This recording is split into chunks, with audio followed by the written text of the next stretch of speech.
Oke, saya kira itu nanti akan banyak ditambahkan oleh Pak Beni dengan Pak Suratman untuk masukan biar kita kerjanya itu teratur, terarah. Saya kira itu. Terima kasih. Silakan Pak Beni. Baik, terima kasih Pak Kades atas waktu dan kesempatan yang diberikan. Mungkin perkenalan dulu Bu ya, kayaknya baru, masih asing gitu ya. Gini, nama saya, nama lengkapnya Benedictus Agustiawan. Saya aslinya orang Sosok, lahir Tembuninya, kata orang Dayak tuh Tembuninya di sana, tapi ibu bapak saya tuh orang Kadau. Jadi per April kemarin Pak Suratman dengan saya itu, Pak Suratman ini PLD, kemarin itu dia keterima jadi pendamping lokal desa di Kecamatan Parindu. Kalau saya dulunya tugas di Kecamatan Tenhulu dari tahun 2016 sampai 2023. Per April itu saya naik jabatan menjadi pendamping desa. Makanya SK saya melalui Badan Pengembangan Sumber Daya Manusia BPSDM Kementerian itu saya di SK-kan untuk mendampingi 14 desa yang ada di Kecamatan Parindu. Status perlu Bu? Perlu ya, perlu, kayaknya penting ya biar nanti ya. Status masih single sampai sekarang. Iya Pak Kades? Benarnya? Benar. Mas sengaja. Status masih single. Tapi ya nggak Pak, artinya lebih fleksibel nanti kita ini kan Bu. Baik, itu perkenalan singkatnya. Macam-macam ya. Bahaya Pak, ini belakang Pak. Oh iya kan? Baik, terkait ini sebenarnya kami harapkan di sini ini peran dan fungsi BPD sebenarnya yang perlu kami dorong sekarang, karena dari banyak pemeriksaan inspektorat terkait ini, temuan-temuan itu banyak juga di BPD Pak ya. Iya. Itu inspektorat maupun BPKP itu terkait administrasi di BPD. Ibu nanti kalau mau itu mandiri, coba secara mandiri nanti download itu Permendagri 110 tahun 2014 itu tentang BPD Bu. Ada di situ. Di situ nanti Ibu bisa tahu di mana tugas dan fungsi BPD. Untuk BPD fungsinya itu cuma 3. Dikit sekali fungsinya. 3. Yang pertama itu membahas dan menyepakati rencana peraturan bersama kepala desa. Itu tugas dan fungsi BPD Bu ya. Kedua, menampung dan menyalurkan aspirasi masyarakat desa. Nah, makanya nanti Ibu BPD keterwakilan mana Bu? Dalam. Jadi kalau ada aspirasi masyarakat itu nanti Ibu catat dalam buku aspirasi namanya. Dicatat semua. Apapun keluhan masyarakat itu catat. Itu sebagai dasar Ibu nanti untuk menyampaikan ke kepala desa dalam forum-forum musyawarah. Jadi kayak ada keluhan masyarakat terkait apapun, catat dalam buku aspirasi BPD itu. Nanti sampaikan ke ketua, nanti ketua dalam forum musyawarah menyampaikan ke kepala desa itu terkait hal-hal itu. Nanti Pak kepala desa yang akan menanggapi itu. Bagaimana? Apakah boleh atau enggak, itu Pak kepala desa nanti. Itu Bu ya, itu terkait aspirasi masyarakat tadi. Makanya buku aspirasi itu penting. Jadi kayak buku catatan harian Ibu lah. Nah, nanti disampaikan ke kepala desa. Terus melakukan pengawasan kinerja kepala desa. Itu. Makanya di sini BPD juga harus ngerti juga nanti alur perencanaannya seperti apa. Itu ada di Permendagri 114 tahun 2014 itu tentang mekanisme perencanaan di desa. Kapan Pak Kades menyusun RKPDes-nya, kapan Pak Kades menyampaikan realisasinya, kapan Pak Kades harus melaksanakan musyawarah perencanaannya. Di situ ada semua Bu. Itu udah diatur. Dan ada satu lagi peraturan yang mengatur itu di Permendes 21 tahun 2022. Ada di situ nanti Ibu pastikan baca itu semua. Jadi nanti kalau ada perencanaan, misal kita nanti Pak Kades itu di bulan Juni itu sudah harus melaksanakan namanya musyawarah perencanaan tahunan desa dalam rangka penyusunan RKP. Jadi fungsi BPD itu sebenarnya bisa untuk mengingatkan kepala desa, karena ini BPD sebagai mitra kepala desa untuk mengingatkan itu. Itulah tadi fungsi pengawasan kinerja kepala desa tadi. Jangan sampai nanti tahun kemarin kita dapat tunjangan kinerja Bu, ada 160 jutaan Pak ya. Nah tahun ini kita tidak dapat, artinya kan kinerja kepala desa ini agak berkurang nih. Nah, artinya di situ nanti ibu bisa mengingatkan itu, yaitu nanti pahami juga untuk mekanisme kerjanya itu di Permendagri 110 tadi, untuk perencanaan perencanaan itu di 114 sama Permendes 21 itu ya. Itulah fungsi-fungsi BPD. BPD bukan hanya melakukan pengawasan kinerja kepala desa juga, tapi BPD juga melakukan pengawasan terhadap perencanaan-perencanaan di wilayahnya masing-masing. Itu juga tugas dan fungsi BPD nanti ya, itu terkait itu. Nah, terus tugas BPD itu apa aja Bu? Itu banyak sekali tugas BPD itu. Salah satunya yaitu membahas menggali aspirasi masyarakat itu tadi. Jadi aspirasi yang di bawah itu harus digali. Aspirasi masyarakat itu catat dalam buku aspirasi, catat semua. Terus yang penampung aspirasi masyarakat, mengelola aspirasi masyarakat, menyalurkan aspirasi masyarakat, menyelenggarakan musyawarah BPD, menyelenggarakan musyawarah desa, terus membahas dan menyepakati rancangan peraturan kepala desa bersama kepala desa, melaksanakan pengawasan terhadap kinerja kepala desa, melakukan evaluasi laporan keterangan penyelenggaraan pemerintah desa, menciptakan hubungan kerja yang harmonis dengan pemerintah desa dan lembaga desa lainnya, dan melaksanakan tugas lain di luar ketentuan. Itu tugas-tugas BPD ya. Baik, tadi juga saya lihat dalam hal ini pengawasan BPD untuk setiap pembangunan tahun 2023 tadi kayaknya kurang saya lihat. Makanya banyak yang agak berantakan dari itu ya. Gini nanti Bu ya alurnya, saya juga harapkan seperti ini. BPD selaku tugas pengawasannya di desa, fungsi pengawasannya tadi. Kalau ada, artinya BPD itu kan harusnya mengetahui sebuah kegiatan di dusunnya masing-masing gitu, bersama TPK. Dalam hal ini Kawil kan. Kalau Pak Kawil, Ibu Kawil nanti udah selesai, misal Bu Kawil bilang ada kegiatan apa tadi, pembangunan apa di dusun apa Bu? Pengerasan jalan di dusun itu kan. Misal kalau Bu Kawil dan nyampaikan ke BPD, keterwakilan BPD di situ, sampaikan bahwa Pak Bu BPD, kegiatan kami sudah selesai.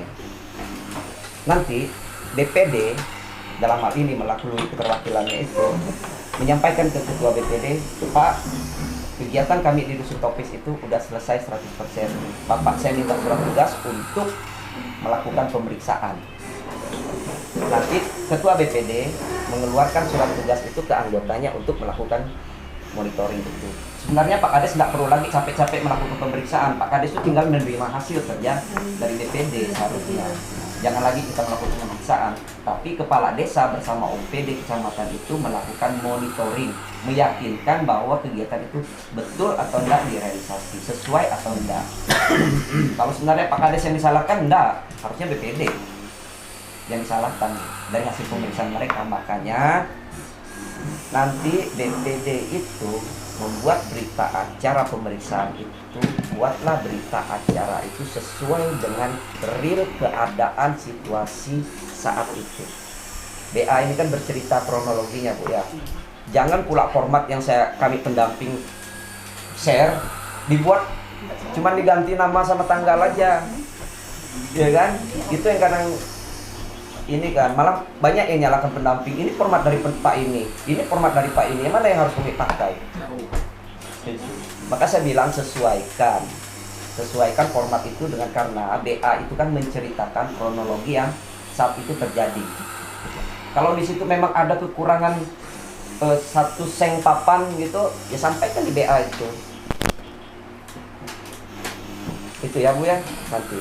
Nah setelah BPD melakukan berita acara itu, nanti baru Ibu catat dalam buku aspirasi.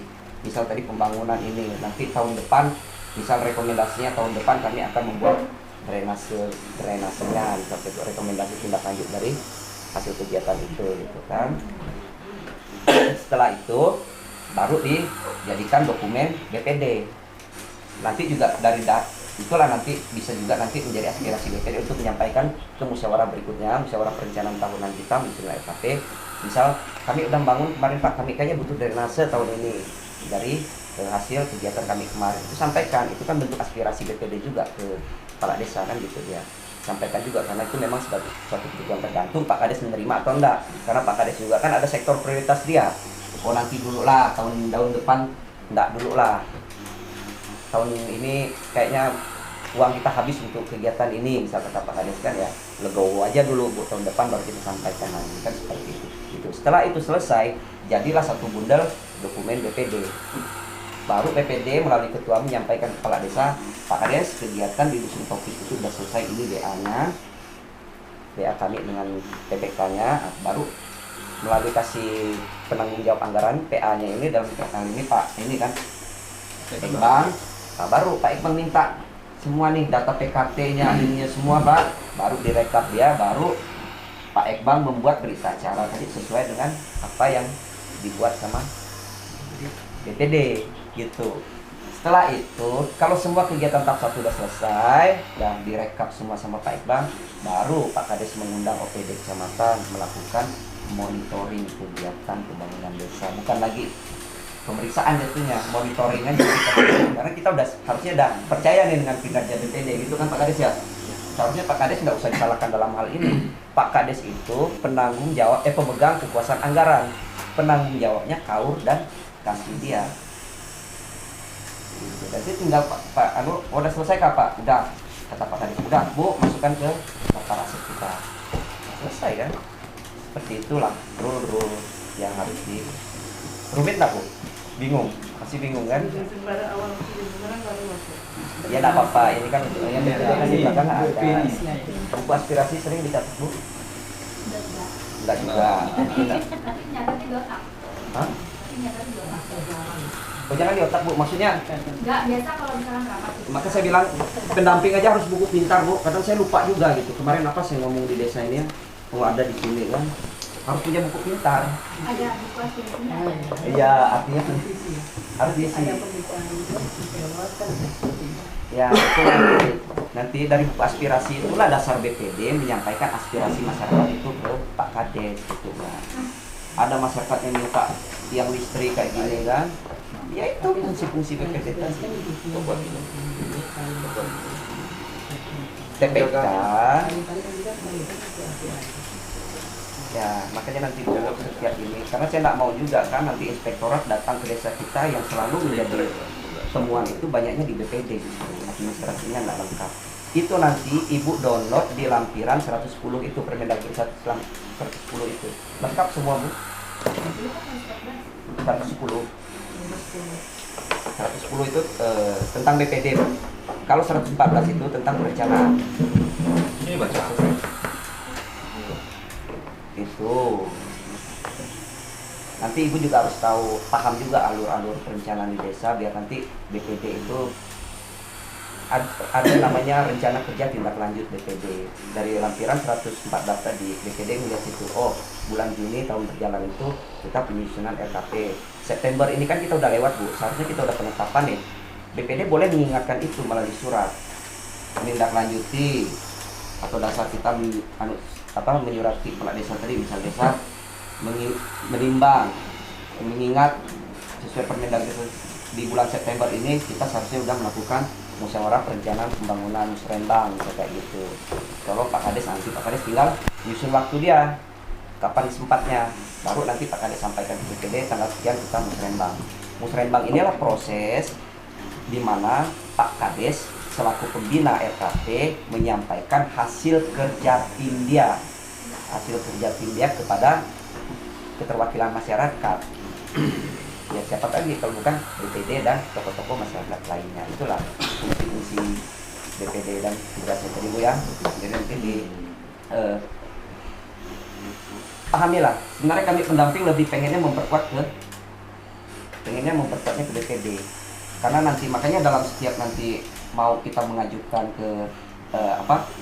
mengajukan sebuah kegiatan di dusun, harusnya itu udah diukur, betul-betul diukur, direncanakan betul-betul, dimusyawarahkan betul-betul bersama masyarakat.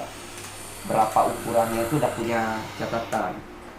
Berapa lebarnya rencananya, di sini ada titik ini, titik itu, ada gorong-gorong kira-kira butuh berapa. Itu memang udah harus rencananya di bawah, di dusun masing-masing, melibatkan BPD, keterwakilan BPD dengan PPK yang ada di situ.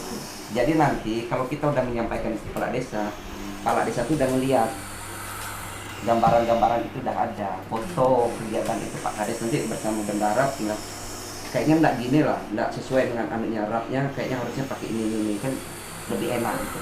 Selama ini kan yang nyusun rap ini kan kepala desa semua perangkatnya, ya kan? Artinya nanti harapannya ke depannya kalau memang ada setiap kegiatan pembangunan di wilayah atau dusun, ya rencanakan, gambar kasar aja dulu perkiraan dari mana. Nanti udah ditambal kayak seperti kasus kita tadi itu, kita udah ini ada pula tanah kita ditimbun di sini lalu ngacak nggak sesuai dengan rencana awal, itu yang kita nggak mau. Bukan nggak mau, kita nggak, takutnya nanti kita disalahkan, itu yang kita harapkannya. Benar-benar nanti direncanakan betul. Terkait ini juga Pak Kades ya, saya juga mesti menyampaikan juga nanti karena ini arahan Presiden terkait program sektor prioritas tahun 2024 itu saya juga harus sampaikan juga kan, karena mendekati kita mau musrembang nanti kan saya. Artinya kita ada 7 program prioritas yang diarahkan oleh Presiden. Untuk regulasinya yang mengatur itu belum ada ketentuan yang mengatur itu secara detail seperti yang PMK 201 kemarin yang mengatur tentang prioritas penggunaan dana desa, kita belum. Artinya ada 7 arahan Presiden. Ya, satu itu yang optimalisasi pelaksanaan program jaminan kesehatan nasional. Kepesertaan BPJS kita udah berapa persen? Presentasinya Pak? Masih jauh. Belum terdata sampai hari ini karena kita tidak pernah sebenarnya merencanakan untuk program BPJS ini. Ya, yang BPJS mandiri warga itu seharusnya didata. Keterlibatan mereka dalam program-program itu yang harusnya kita lihat. Makanya nanti juga harusnya sebenarnya ditampilkan itu nanti disampaikan ke KW masing-masing untuk ditindaklanjutin ke warga kan. Menyampaikan itu kepesertaan BPJS itu. Nah, karena 7 sektor prioritas di tahun 2024 itu banyaknya ke bidang kesehatan prioritasnya. Kedua itu ada pencegahan narkoba. Kita ada nggak program desa bersinar kemarin? Enggak. Belum ya, kita belum bentuk ya. Ini narkoba ini jadi bahaya juga karena selaras dengan tujuan Presiden itu Indonesia emas di tahun 2045 kalau tidak salah, itu Presiden maunya Indonesia tahun itu menuju Indonesia emas. Makanya sektor-sektor prioritasnya banyak di bidang kesehatan. Makanya penting sekali ini pencegahan dan penanggulangan narkoba ini. Nanti kita bentuklah nanti namanya Desa Bersinar. Yang sudah deklarasi itu sebenarnya desa belum deklarasi tapi udah fix kemarin itu Jepara, bukan Ramai. Ibu. Salam Jaya. Sukamulya sama Sukagurundi itu, tapi mereka belum deklarasi. Ibu udah. Udah. Apa itu? Tim apa itu? Apanya? Tim apa itu? Itu deklarasi untuk desa Dari bebas narkoba. KBN. BBN. BBN, Badan Narkotika. Ibu udah ya. Ibun ya. Nah. Pak Kades. Kedua, BLT masih diarahkan Presiden, BLT-DD dan padat karya tunai. Padat karya tunai. Coba ada yang tahu kenapa itu kok masih diarahkan? Padahal ini kan problem nih, sengketa nih. Bagaimana Ibu nyampaikan ke masyarakat? Kenapa BLT masih? Paham enggak kenapa masih? Ya, kita cerita kronologinya lah ya. BLT-DD ini kan awalnya hadirnya namanya BLT-DD, bantuan langsung tunai dana desa, itu kan di tahun 2019 itu kayak waktu itu kita kena namanya wabah COVID-19. BLT itu di awalnya disalurkan itu untuk melindungi warga-warga jangan sampai terkena virus COVID-19. Di tahun 2000 berapa itu PPNK mikro kerja itu 2022 ya? 2021 ya? 2021 akhir kalau nggak salah. Ya, itu PPKM mikro kita dicabut. Artinya pandemi itu udah selesai. Nah, waktu itu BLTDD masih disalurkan karena apa? Karena pasca pandemi ekonomi kita itu carut marut. BLT itu adalah untuk pemulihan ekonomi pasca pandemi namanya. Pemerintah ini sadar ekonomi di akar rumput ini harus bergerak. Kalau vakum ekonomi di akar rumput nih, kita nggak bisa berbuat apa-apa. Makanya BLT dan PKT itu masih dialokasikan sampai tahun 2024. Itu Ibu ya dasarnya kenapa BLT itu masih disalurkan. Jadi nanti makanya saya sampaikan juga, carilah KPM, carilah ya penerima manfaat itu, keluarga penerima manfaat itu yang benar-benar membutuhkan itu. Gitu lah. Orang yang memang lansia, yang rentan terhadap penyakit, bukan virus COVID lagi, ya kayak flu, kayak demam, kayak musim-musim sekarang lah ya. Kan orang-orang tua ini rentannya, itu yang kita fokuskan. Kedua, yang memang cara ini orang yang mentalnya agak ya itu yang kita fokuskan. Kita juga pengen ekonomi di akar rumput ini terus aktif. Itulah kenapa BLT dan PKT masih dialokasikan di tahun 2024. Nah, yang berikutnya penanggulangan TBC.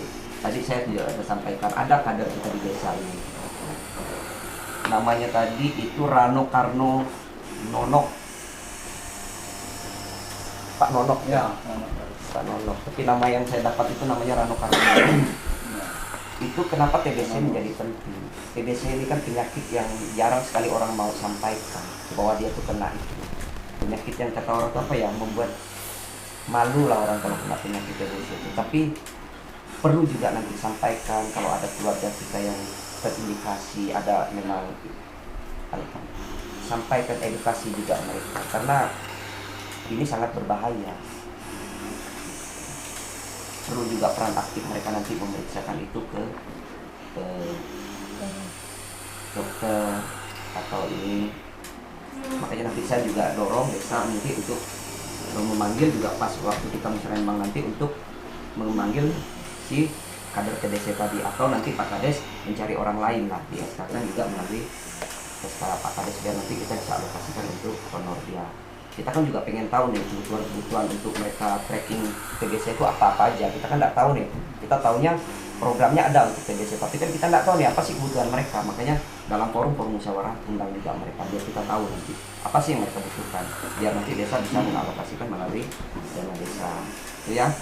Kayaknya nanti kita coba undang juga ya. Itu. Yang berikutnya itu percepatan penurunan stunting. Ada yang tahu stunting? Kayaknya udah nggak asing lah kan. Ibu kadar-kadar posyandu ini itu masih selaras tadi yang saya bilang tujuan Presiden menuju Indonesia Emas di tahun 2045 itu. Saya juga nanti mendorong desa untuk melaksanakan namanya kegiatan rembuk stunting, ya Bu ya. Rembuk itu nanti kan kita menyepakati, kita mengundang semua unsur masyarakat nih, unsur penting masyarakat ini, ayo kita berembuk gitu. Bagaimana kita penanganan agar di desa kita tidak ada anak-anak yang stunting. Nanti kita membuat kesepakatan di situ. Dalam kesepakatan itulah nanti sebagai patokan kita untuk dasar kita nanti untuk mengurangi angka stunting itu. Makanya nanti Bu ya, nanti sampaikan juga di rembuk itu siapa-siapa yang diundang Bu ya. Nanti bagaimana mekanismenya nanti kita coba bisa bicarakan lebih lanjut. Kita angka stunting kita kemarin berapa? Kemarin Sertifikasi bukan angka. Ada kan?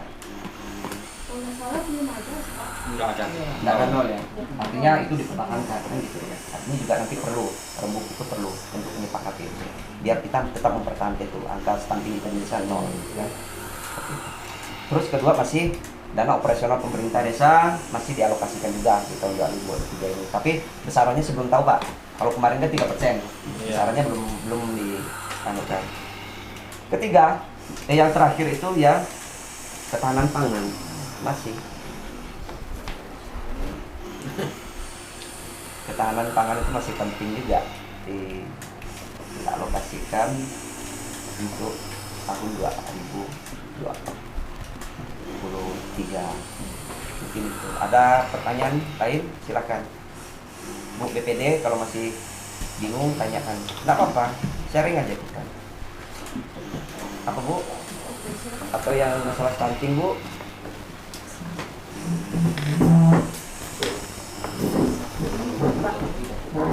Hah?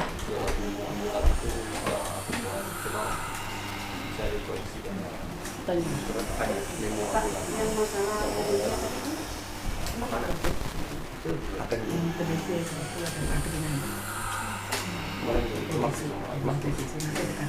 Ada kader. Saya juga nggak tahu juga bagaimana mekanisme mereka untuk tracking TBC itu. Tapi dalam hal ini BPD bolehlah menyampaikan ke masyarakat atau mengkawil itu proaktif lah gitu memeriksakan diri. Karena ini penting sekali Bu, kan kalau kita ada anak bayi itu orang-orang tua asal cium kan kita nggak tahu tuh penyakitnya apa. Nah itu makanya harus cepat ditangani. Kalau bisa sekarang penanganan cepatnya pergi langsung ke puskesmas, konsultasikan dengan puskesmas bagaimana mekanisme, karena ada pengobatan gratis terhadap itu. Kalau saya artinya itu nanti kalau bisa BPD atau ini langsung lah proaktif di situ. Kita kan punya ambulan desa ada ya. Nah, ya nanti sampaikan kepada puskesmas ya untuk penanganannya lebih pas. Karena ini bahaya Bu. TBC ini itulah penyakit yang tidak mau orang sampaikan, memalukan penyakit itu. mungkin Pak Rasa kalau untuk TBC itu fakta akan kurang fakta kan mungkin Iya. bisa kita sampaikan waktu Posyandu itu kira-kira ya kalau dia punya penyakit seperti itu kita minta harap dilapor lah. Bukan lapor, artinya nanti juga kasihkan edukasi mereka bahwa ini penyakit menular, penyakit berbahaya. Ya. Kasihan keluarga yang tidak mengerti tentang itu. Ayo berobat. Nah, obatnya gratis. Nah, nanti juga bagaimana Pak Kades nanti dalam bentuk ini bisa juga nanti memberi edukasi terhadap masyarakat dianggarkan melalui APBD. Dalam rembuk itulah semuanya nanti kita bicarakan seharusnya Bu ya. Ya. Termasuk itu TBC, termasuk itu stunting, termasuk itu isi semua, termasuk masalah kebiasaan orang-orang tua kita dulu yang ngasih makan anaknya yang masih ulung dulu baru cop masukkan ke mulut anaknya. Itu kan masalah juga Bu. Iya.